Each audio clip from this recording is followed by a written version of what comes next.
Well, let's go ahead and have our Bibles open to 1 Kings chapter 2, and we'll look at verses 2 through 4. 1 Kings chapter 2, verses 2 through 4. The context of this passage is that David is now lying on his deathbed, speaking to his son and chosen heir Solomon. As he's speaking to his son, he offers a few final words of advice. He says to his son, "I am going the way of all the earth. Be strong, therefore, and show yourself a man.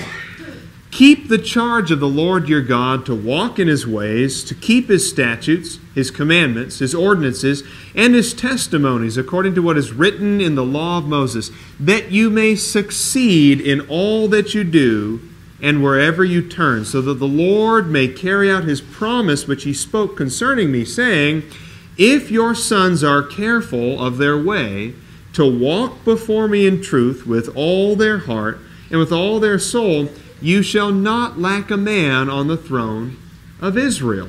Now, before we get to the main point of this lesson, I think there's some things that we can start off, some observations that we can offer based on this passage. First of all, I like that David acknowledges that kings are no better than other people. That he's going the way of all men, he says. It's my time. That just because he's David and just because he had a valiant life and just because at one point he was strong enough to kill a bear and a lion by himself, and just because he was strong enough to slay the giant Goliath, and that Saul killed his thousands, but David killed his tens of thousands, he knows that he is going the way of all people. It doesn't matter how much money you have. It doesn't matter what kind of a house you live in or what kind of a palace you live in David's case. It doesn't matter what you did in this life. If you don't have a reputation in God's eyes, if you don't have character, there's really nothing that you're going to be able to carry with you to the afterlife that God is going to care about a whole lot. David is going the way of all people. Hebrews chapter 9 and verse 27 says that we all die, and after this comes judgment. And that's something that you can't avoid. David knows he can't put this off forever. And there's actually something really comforting and reassuring about the way that David is resigned to his death. A lot of us do everything that we can to avoid it. And I'm certainly not saying that David was eager in any way to die, or that David was not going to choose to continue living if he had the option to do so. But there's something really reassuring that David knows probably in the next couple days, sometime in the near future, my life will be over, and it is time to set things in order. It's time to talk to my son, to give him some final words of advice, to make sure that things in this life, in my household, in my kingdom, are ready so that when I die, inevitably, things are not going to fall apart without me. You know, and oftentimes we try to put off death or avoid death. We don't want to talk about death. We don't want to confront it. We don't want to be honest about it. What ends up happening is that when we're not honest about death, we end up leaving a mess for our kids to clean up after we're gone. Another point here. With little time left for flowery speeches and pleasantries, I like that David goes straight to the heart of the issue. That he's not going to waste his time trying to say pretty things to Solomon. He's going to tell him substantial things. He's going to get to the meat of things. At the core of it, he tells Solomon that the absolute essential here, the thing I want you to know with no time left, is you've got to walk in God's heart, in God's ways. You have got to stay on God's path. You have got to do what He says. To walk before the Lord, he says, in truth, with all his heart and with all his soul. And he harkens back to the old law, too. He says, just as God has written, just as it says in the law, you're supposed to follow God and His Word. I think what he's doing is going back to that passage in Deuteronomy. In Deuteronomy chapter 17, beginning in verse 14, going on through verse 20, there's a passage there that gives instruction to a time when there would be a king over Israel. I think it's interesting that when 1 Samuel 8 comes along, God isn't surprised. When the Israelites ask for a king, God isn't fumbling around going, "Oh, I didn't think this would happen." No, all the way back in Deuteronomy, God already knows there will be a time when you will have a king. You'll ask for a king, but I want you to understand some things. That king needs to know the law. In that passage in Deuteronomy 17, he makes it clear that king needs to know the law. He needs to handwrite his own copy of the law before he becomes king. He needs to know the law. And he needs to not be a greedy person. He needs to not be a lustful person. He needs to not be a wasteful or an opulent person. He needs to not multiply things for himself, multiply wives, multiply horses, multiply gold and treasures and storehouses. That is not the kind of man that is supposed to be the king over God's chosen people. Now, we all know Solomon's life, of course. We all think, actually, that Solomon's first mistake was the way that he became a polygamist. I would actually contend that Solomon's first mistake was violating another part of this Deuteronomy 17 passage. The law clearly says he's not supposed to multiply horses for himself or buy horses from Egypt. And you read that one of the very first things that Solomon does when he becomes king is that he accumulates horses for himself from where? From Egypt, of all places. Before he becomes a man with 700 wives, Solomon had already violated the Deuteronomy 17 passage. He could not listen to what his father was trying to tell him, that you need to go back to the law and read that passage in Deuteronomy 17 and know it by heart and walk before the Lord in all of His truth. It's really noteworthy that David goes to such lengths to explain how thoroughly his son must obey God. And as we've already pointed out, very sadly, in spite of what his father had said, in spite of what the instruction of the law said, Solomon couldn't keep that charge. He could not walk before God in all truth, with all his heart and with all his soul. And we know that by the end of things, by the end of Judah's history, there was not a man sitting on the throne in Jerusalem.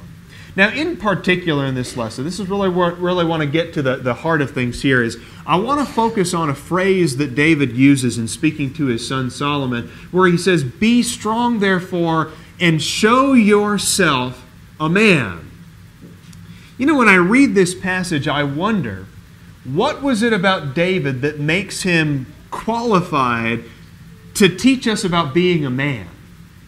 What was it about David that makes him qualified to say to his son, "You have got to be a man. Be strong and be a man"? Was David much of a manly man? And the reason I bring this up, and I think the reason why this lesson is so significant to our time period, is that manliness is a very hot topic. If not a hot topic, then at the very least an interesting topic. Manliness is in the news a lot. There's blogs about manliness. There's really interesting websites about the art of manliness. Everybody's got to, you notice everybody in like a rock band or, an alternative rock band has to have a long beard now. Everybody has to have a beard to be manly. People wear t-shirts about their beards or their handlebar mustaches. Beer commercials show us what it means to be manly. Culture shows us what it means to be a manly man. Manliness is a very, very interesting and curious topic to us right now. But does our culture really know what it means to be a manly man? And when I read this passage and David telling his son, "You need to be a man," I wonder, what was David's definition that he was using? What kind of manliness is he trying to get Solomon to understand? And as men in the 21st century, or anybody in here who has a relationship of any kind to a man, what are the lessons that we're supposed to take away from it? I suppose one of the earliest examples of manliness that David would have known from his own life was the Philistines. Now, when David becomes king over Israel, we know that the Philistines are his sworn enemies.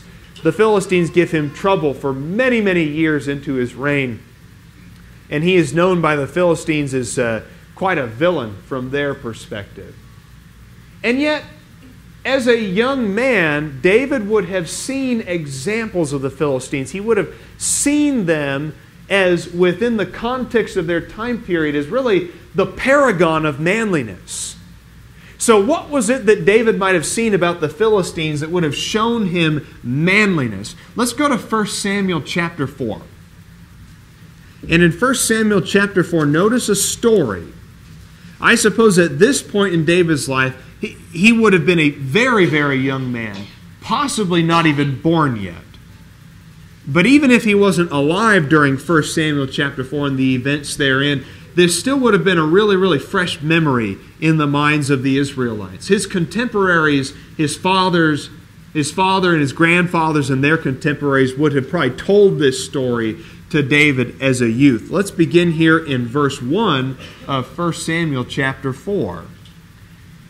Now Israel went out to meet the Philistines in battle and camped beside Ebenezer while the Philistines camped in Aphek. And the Philistines drew up in battle array to meet Israel. When the battle spread, Israel was defeated before the Philistines, who killed about 4,000 men on the battlefield. When the people came into the camp, the elders of Israel said, "Why has the Lord defeated us today before the Philistines? Let us take to ourselves from Shiloh the ark of the covenant of the Lord, that it may come among us and deliver us from the power of our enemies." What they really want is they want a magic talisman to come to their battlefield. They want the secret weapon. They probably saw Raiders of the Lost Ark and thought, "We can do that. Maybe the Philistines' faces will melt." So they want the Ark of the Covenant to come to the battlefield with them. Let's pick up here in verse 4. So the people sent to Shiloh, and from there they carried the Ark of the Covenant of the Lord of hosts, who sits above the cherubim. And the two sons of Eli, Hophni and Phinehas, were there with the Ark of the Covenant. Now in verse 5, let's look at the Philistines' reaction to this sudden turn of events. And it happened as the Ark of the Covenant of the Lord came into the camp that all Israel shouted with a great shout, so that the earth resounded. Verse 6. When the Philistines heard the noise of the shout, they said, "What does the noise of this great shout in the camp of the Hebrews mean?" Then they understood that the ark of the Lord had come into the camp. And the Philistines were afraid, for they said, "God has come into their camp." They said, "Woe to us, for nothing like this has happened before. Woe to us! Who shall deliver us from the hand of these mighty gods? These are the gods who smote the Egyptians with all kinds of plagues in the wilderness." And notice here in verse 9, "Take courage and be men, O Philistines, lest you become slaves to the Hebrews, as they have been slaves to you. Therefore, be men and fight." And by the end of the day, it didn't matter where the Ark of the Covenant was, because it didn't help the Israelites one tiny bit. They lost the battle, horribly so. It was a catastrophe for them. They even lost the Ark of the Covenant itself. Phinehas and Hophni died. Eli, their father, found out and he fell backward off a chair and killed himself. This was a really bad day for Israel. The Philistines showed them who the real men were on the battlefield. And in particular, that phrase in verse 9, "We need to be men and fight." And it was the Israelites who went home that day with their manliness taken away from them. And again, I think the point that we want to make here is that David would have heard this story as a young man. He would have heard this story. He would have heard what the Philistines said about being men and rising up and fighting so that they would not become slaves themselves. And that would have left an impression on the young man David. I suppose David might have even had a little bit of admiration for his foes. He might have seen their manliness and thought, boy, if only God's people could be manly men like that on the battlefield. Maybe a couple practical applications to think about. Isn't it sad when the enemies of God show more fortitude and valor than God's own people do? Isn't it sad when God's enemies in the 21st century show more fortitude and valor than we do? Would we be willing to defend the faith to the death? Would we stand up for truth even if it cost us a great deal? Friendships, relationships, a job, status, reputation with the world. What are you willing to sacrifice for the sake of the gospel?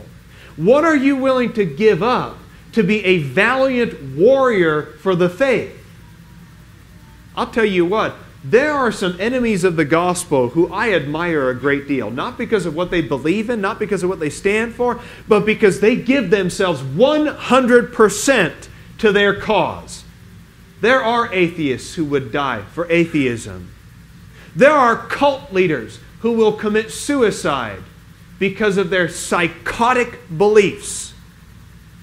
There are enemies of the gospel that will go that far for what they believe in. Would you go that far for what you believe in? Or are we like the Israelites from that time period? We believe that because we have God's magic talisman, we hold a Bible in our hands, or go to church every Sunday, or have a nice building, that somehow will protect us from the fight that we are expected to engage in with the world. You know who the manly men were on that day? It wasn't God's people. It wasn't the people who knew the law. It wasn't the people who had the Decalogue written on their foreheads. It was the Philistines, uncircumcised pagans. They were the manly men that day. Take courage and be men, O Philistines. Be men and fight. Now, the manliness of our enemies, though, I think has a built-in challenge. That when you see the fortitude of your enemies, rather than running away from the challenge, I think that we need to look at that as a call to fight. I've always liked the New Testament passage in 1 Corinthians 16 and verse 13. I love the way Paul puts it. It's very similar to, I think, something David might have said in his time period.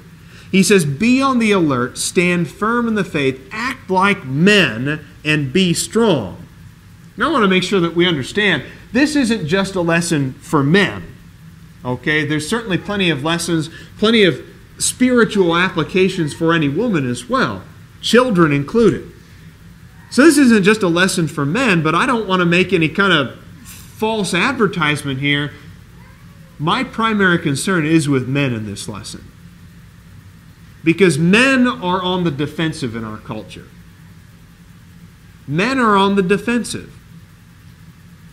We are told by television, by our peers and our contemporaries, by our politicians and our celebrities, what it is supposed to be a man. And here a Bible passage comes right out and says, you need to act like men. We need to make sure our definition is calibrated correctly. When we read this phrase, act like men, be strong, stand firm in the faith, are we thinking that, okay, act like men, Homer Simpson? Is he our culture's greatest example of what it means to be a man? Yeah, he's probably certainly the most typical example of what it means to be a man. And so when I see act like men, I need to know, what does that mean to act like men? What does it mean to act like a man? I need to know what it means to be a man. We'll save that thought for a minute, though, because we're going to deal with that idea of the true definition of manliness doesn't fit culture's definition at the end of the lesson when we make some practical applications. First, let's go back to David. Let's go back to the story of David. Go to 1 Samuel chapter 17, and let's see an example of perhaps the manliest man in human history by the world's standards. When you think of manly men, again, by the world's standards, what comes to mind? Maybe someone who's about 10 feet tall. Maybe someone who's a valiant warrior. Someone who's brash and arrogant. Someone who gets his way all the time. Someone who's so confident that he can put himself out there and challenge an entire army to a duel and go to sleep every night soundly, confidently. I'm thinking of Goliath. The very name strikes fear into our hearts. The very name has now become a word for gigantic manliness in our language. What do you think of when you hear the word Goliath? We name elephants Goliath. So in 1 Samuel chapter 17, we know the story very well, I'm sure. In the valley of Elah, you have the Philistines on one side of the valley, you have the Israelites on the other side of the valley. They are engaged in a tight bout. It has become a stalemate, though. Every single day, in the midst of the stalemate, Goliath, the chief warrior of the Philistines, comes out from his ranks. He stands in the middle of the valley and he challenges the Israelites. He says, if any one of you is strong enough to fight me, you come out here and fight me. If any one of you can kill me, this whole army of Philistines will become your slaves. We will all serve you if you can kill me. But if I can kill you, the reverse will be the effect. And every time Goliath comes out from the ranks of the Philistines, the Israelites take a step back. They take a step back, hold their breath, look around, and hope that nobody is foolish enough to accept the challenge. So in the midst of this stalemate now, the young man David, the youngest of his brothers, comes to the battlefield with some provisions for his three oldest brothers. While he's delivering these provisions for his brothers, he overhears the Goliath come out and present his challenge. David is naturally incensed by it. It bothers him a great deal that the Israelites are just standing by while this, in his own words, this uncircumcised Philistine mocks us and taunts us. So David very boldly says, I'll take his challenge. I'll accept the challenge and I'll face him in combat. Now we know how the story goes. David meets with Saul, the king, who has some reservations about this idea of a shepherd going out and facing a man who is a professional warrior from his youth. And yet David shows a great deal of confidence in God, in what will happen. Let's actually go to 1 Samuel 17, and let's read a few verses out of this chapter now. In 1 Samuel chapter 17, let's pick up in verse 31, if you will. Verse 31. So when the words which David spoke were heard, they told them to Saul, and he sent for him. And David said to Saul, let no man's heart fail on account of him. Kind of log that away, that phrase there, let no man's heart fail. And we're going to talk about that in a moment. Your servant will go and fight with this Philistine.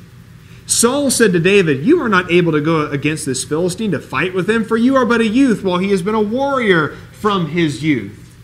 David proceeds to explain to his king, actually, there's more than meets the eye with me. I was in the fields with the flocks, and a bear and a lion came up on separate occasions, and I killed that bear and I killed that lion all by myself. I like the way he puts it here in verse 37, The Lord who delivered me from the paw of the lion and from the paw of the bear, he will also deliver me from the hand of the Philistine. He is confident that one enemy is as dead as another. If he can kill a bear, and if he can kill a lion, what does this Goliath have to offer to him? So Saul says, the Lord be with you. Go ahead. God be with you. And instead of pitting his physical strength against that of Goliath's, David finds himself some smooth stones from a brook, and he uses his mind, his wit. He uses precision, thoughtfulness, nuance to defeat the giant. Look what he says here in verse 44. Actually, let's pick up here in verse 42. When the Philistine looked and saw David, he disdained him, for he was but a youth and ruddy, with a handsome appearance. And the Philistine said to David, am I a dog that you come to me with sticks? And the Philistine cursed David by his gods. The Philistine also said to David, "Come to me, and I will give your flesh to the birds of the sky and the beasts of the field." David said to the Philistine in verse 45, "You come to me with a sword, a spear, and a javelin, but I come to you in the name of the Lord of hosts, the God of the armies of Israel, whom you have taunted." Goliath loses his head by the end of the day. Again, with precision rather than brute force, David overcomes an enemy much larger than himself. Now, let's not have this idea that David was like some 7-year-old kid or something, the way he's typically depicted in Sunday school curriculum. He's not some little 7-year-old kid or anything like that with a slingshot. Anybody who can kill a bear and kill a lion is going to have his own strength. He's handsome also. Even the Philistine recognizes that David is a good-looking man. But it's interesting, isn't it? That it wasn't his strength, which he had. It wasn't his good looks, which he had, that made David a manly man. I think it all boils down to what he says to the Philistine in response to the taunting. You've got your spear. You've got your sword. You've got your giant javelin. You're 10 feet tall. You can kill anybody, and you probably have killed just about anybody that you've met on the battlefield. But I have something that you don't have. No matter how manly you seem, Goliath, I have something to my manliness that you will never understand. The Lord is on my side. Sometimes the Christian man doesn't seem like a manly man by the world's standards. Jesus didn't seem like a very manly man by the world's standards. A man who was tender with children. A man who was eager to forgive others who harmed him. A man who was willing to give of himself without a fight, without defending himself, without saying even a word in his defense when people accused him of heinous crime. Jesus wasn't much of a manly man. He wandered around, walked everywhere, taught. He talked. Manly men aren't men of words. We're men of action. We're men of violence. We're men of force. We get what we want. And if we don't get what we want, we coerce others into giving it to us. We're Goliaths. Goliath is a man by the world's standards. And then you've got people like David and Jesus, shepherds, poets, men of words. Jesus was so tender. He was so tender. David was so sweet, so melodious in the things that he wrote. A man who could kill a bear and a lion and a 10-foot tall giant could also write such sweet words as Psalm 23. David knows that in the hearts of men, we are prone to fail, which is why he said back in verse 32, "Let no man's heart fail." We fail. We are prone to fail. We need leadership, which is why David was such a great king, because he was a shepherd first and foremost. Before he was ever a warrior, before he was ever a king, before he was even a husband or a father, from his youth, David was a shepherd. We need the shepherd spirit, not just in our elders, literally speaking, not just in men as heads of a household, but all of us in our own way that we serve, in our own way that we lead, in our own way that we are examples. We all must be the shepherd. We must find the leadership qualities within us, though they might seem unnatural at first, and we must live up to those qualities. It is not armor, it is not sword, it is not stone that gives us victory, but it is God who works through us. This is not the last thing that we'll notice from David's life, though. We find out from David's life that true manliness is contagious. That other people are actually quite drawn to true manliness, not repulsed by it. I don't know about you, but sometimes I look at the idea of manliness by the world's standards. It repulses me. The excess. I know we like our pickup trucks. Pickup trucks are awesome and everything. But you know, it's always funny to me. It's always funny to me to see someone who's got like the gigantic pickup truck that's got the lift on it and it's got like, you know, a tow cable and everything. Like, have you ever used that tow cable in your entire life? And it's like when you see a truck that's got like a tow cable on it and like a roll cage and it is spotless, like waxed, and it's all shining like, yeah, I don't think that you have taken that thing out mudding recently, have you? We like the image more than the function. I was at a burger joint one time, and you know how it is. You see the guy who pulls up in his red Dodge Viper. His red Dodge Viper, and his arms are as thick as my waist, which really isn't saying much, but you know, his arms are as thick as my waist. He's got tattoos all the way up, and he comes in like this, and he's like, I want the double bacon cheeseburger on top of another cheeseburger. And you're like, what are you compensating for? And that's what the world says is manly. That's manliness. And it can be very repulsive at times. But go to a story in 1 Samuel chapter 22. In 1 Samuel chapter 22, I think a really interesting thing that we can notice here is that when David was forced to flee from Saul, and again, we all know the story of David and Saul's relationship. You know, best friends at first. Saul, you know, becomes his father-in-law, tries to pin him to a wall with a spear. David has to run away. You know how it goes. You know, it goes with fathers-in-law, right? Right, Stephen? There's probably plenty of times he's wanted to pin me to the wall with a spear. But when David is fleeing from Saul, he's there in the wilderness. He's a nobody. He's a wanted criminal. And yet look at verse 2. And everyone who was in distress, and everyone who was in debt, and everyone who was discontented gathered to him, and he became captain over them. And now there were about 400 men with him. There was something about David that other people recognized was just awesome. When you were in distress, you went to David. There was a quality about him, his manliness, that other men were drawn to that. Other men were drawn to whatever it was, whatever his aura was.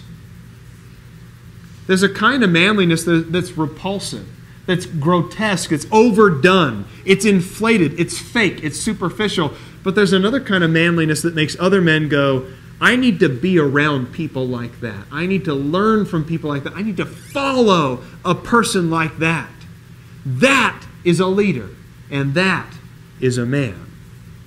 And the last point that we'll make is that manliness does not fit society's mold. True manliness, that is. You think of plenty of examples of what our culture would say is manliness. Everything from the violent womanizer to the drug addict, to the alcoholic, to the disconcerted, disconnected father, from the deadbeat. That's what our world says manliness is. You can watch any beer commercial and find out what manliness is. You can turn on any sitcom. You ever notice that in a sitcom? How the father or the husband in the sitcom is always like a pudgy, uninterested, like, just leave me alone, like, you know, Al Bundy, you know, just kind of a pudgy, lifeless, soulless person who would rather not talk to his wife, who doesn't care what his kids are going through, and is always complaining about not being able to watch the game and sit on the couch with a beer. Watch any sitcom, and that is what we are told manliness is supposed to be. So it's no surprise then, if that is our definition of manliness, it's no surprise that 78% of this nation's jail and prison inmates grew up without a father in their life. 78% of prison inmates did not have an active father figure in their life. Like, are we surprised by that? So again, when we read in 1 Corinthians 16, or in 1 Kings 2, when the Bible says, act like a man, again, what is our definition of that? Let's go back to David one last time. When you look at David as a man, yes, he was brawny and strong. Yes, he killed a lion and a bear and killed a giant. He killed his 10,000 Philistines. He was good looking. He was handsome. He was everything maybe that the world would think of with a man in a typical sense. But is that what made him manly? It's interesting that this same man who could kill lions and bears and giants also had a very, very tender side. And it was his tender side that defined him more than anything else. Notice his grief in Psalm 51. When he had an affair with Bathsheba, when he had her husband killed, when he lied about it, tried to cover it up, and when an infant died because of his sin, David never looked at Bathsheba as a triumph. He never looked at Bathsheba as a conquest. David was not going around the locker room telling stories to his buddies about Bathsheba. No, Bathsheba was an open wound for the rest of his life. Psalm 51 shows the tender side of him by showing his grief when he sinned and hurt other people because of his sin. True manliness means accepting and admitting when you've sinned and actually feeling bad enough about it to change. His love of music and poetry, with God being the center of his artistic pursuits. It's not just a matter of learning to play the guitar. It's not just a matter of writing poetry, roses are red, etc., etc. But when you make God the center of your interests, God the center of your hobbies and your pursuits, when God is the center of your art, that's true manliness. His deep emotional attachment to other men, which in our culture makes us uncomfortable. We read about David and Jonathan and we kind of go, oh, that's nice, but we cringe a little at it still. Like, oh, well, that's a good example, but I don't know if I want to have a relationship with another man like that. No. David was deeply, emotionally, and affectionately attached. And he didn't see it as a sign of weakness that he was. His sensitivity to other people's pain and his honesty about his own. He knew when other people were hurting. And he was empathetic. His devotion to prayer and meditation. That he was a man who actually brought things before God and wanted God to be an active part of his life and his problems and his pursuits. His devotion to God's law. Read Psalm 19 sometimes and you'll know what his attitude was about God's law. God's law is perfect. God's law completes the soul. God's law is sweeter than honey. God's law is more valuable than gold, even the finest gold. That was David's attitude about obeying God's law. His zeal for public worship. Go to Psalm 84 sometime, and when you read Psalm 84 verses 1 through 4, David is even envious of little birds that get to nest in the sanctuary because they get to be there all the time. That's how much he longed for worship with God. So are you a manly man? Are you raising manly men? Are your sons going to be manly men? And what examples are you looking to know just what it means to be a man? Men are on the defensive. We are being beaten down. We are being pulverized by our society's preconceptions, by our society's mold. Now we're going to break that mold and show just what it means to be manly by God's standard, not the world's. Now the first thing that you can do, if you're not a Christian here this morning, is submit to God and obey His will for you. To become a Christian, you must be baptized. That's hard for men to accept.